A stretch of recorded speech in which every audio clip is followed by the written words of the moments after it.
c'est le dernier film de Kev Adams. L'idole des ados a bien grandi, toujours entouré de sa bande. Il revient avec un film touchant sur les enfants malades. Kev Adams, John Elejam et Édouard Pluvieux sont nos invités tout à l'heure.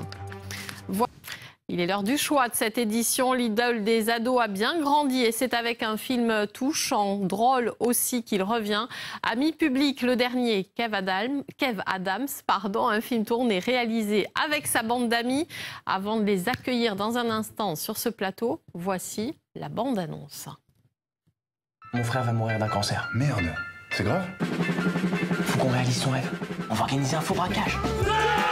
Il n'en saura rien, juste de quoi le faire kiffer. Un braquage, ça dure entre 100 secondes et 3 minutes. Ouais, c'est ça, comme dans Hit. Cognon! Bougez pas!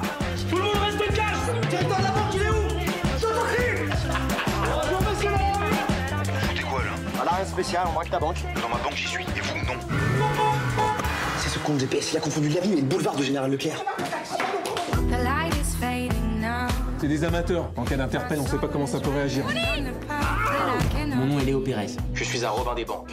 Nous sommes non violents. On a décidé de braquer des banques pour indemniser 17 familles. J'entends à la télé que les flics cherchent un gamin chaud. Mais vous n'avez pas honte. Ils ont pas déjà assez souffert comme ça, ces mômes. Tu vas le regretter si t'es pas avec ton frère à la fin.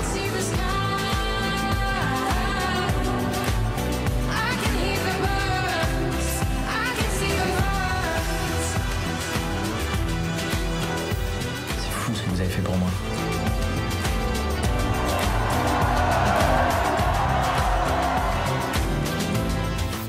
Ami public, sortie nationale le 17 février. Vous l'aurez en avant-première à Perpignan, je l'ai vu. C'est bien, c'est très touchant. Kev, je voulais juste vous dire un truc. C'est un sujet que j'aime pas à la base parce que j'ai des enfants. Et c'est vrai qu'on a toujours des a priori sur ces milieux-là, le cancer. On n'aime pas trop en parler.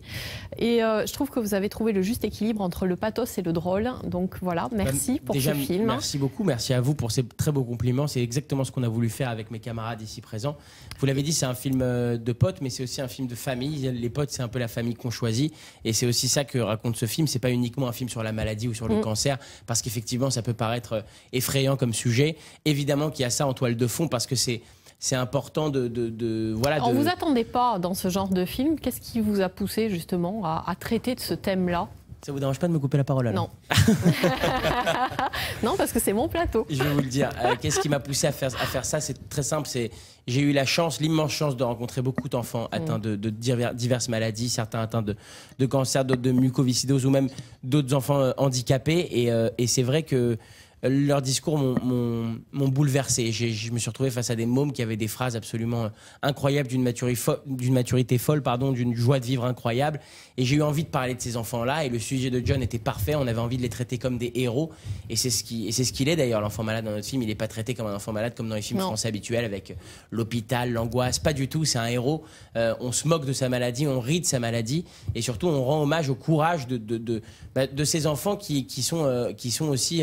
ceux qui m'aiment bien, vous l'avez dit en début de cette émission, je suis celui qui représente les ados, comme vous l'avez dit. Et je ne pouvais pas représenter les ados sans mettre ces ados-là, ces jeunes enfants-là en lumière, parce que pour moi, ils sont d'un courage et d'une force incroyable. C'était important de le faire à travers une comédie. C'était important qu'on puisse en rire de la maladie et rire avec ces mômes. Alors c'est John qui a signé le scénario avec vous, justement. John, comment vous avez réussi à trouver cet équilibre-là entre le côté amusant et en même temps traiter de la maladie? Alors déjà, j'en profite aussi pour souligner que j'ai co-signé ce scénario aussi avec Grégory Boutboul, qui est un co-auteur extraordinaire aussi, avec Kev et Édouard par la suite. L'idée de ce film, avant tout, c'est une chose qui était très importante pour moi, pour avoir connu la maladie dans mon entourage. Je me suis aperçu, et je l'ai compris au fil du temps, tout comme Kev l'a compris, je pense, en voyant des enfants malades, la meilleure arme contre la maladie dans certains moments où, typiquement, la médecine rencontre un obstacle, c'est le rire. J'ai vu des gens plaindre mes proches qui étaient malades, et j'ai vu que ça leur faisait pas du tout de bien. Donc je me suis dit que parfois leur rentrer dedans, sans être trop méchant bien sûr, on n'est pas là pour les blesser, mais en tout cas en rire, essayer de trouver la vanne au bon moment, ou le truc qui va faire que la personne va se sentir comme tout le monde en fait.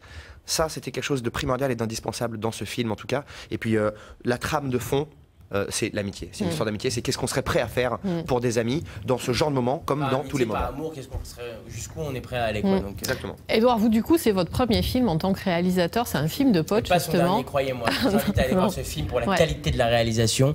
Je dis pas ça parce que c'est mon ami, c'est quelqu'un qui a réalisé aussi des épisodes de Soda.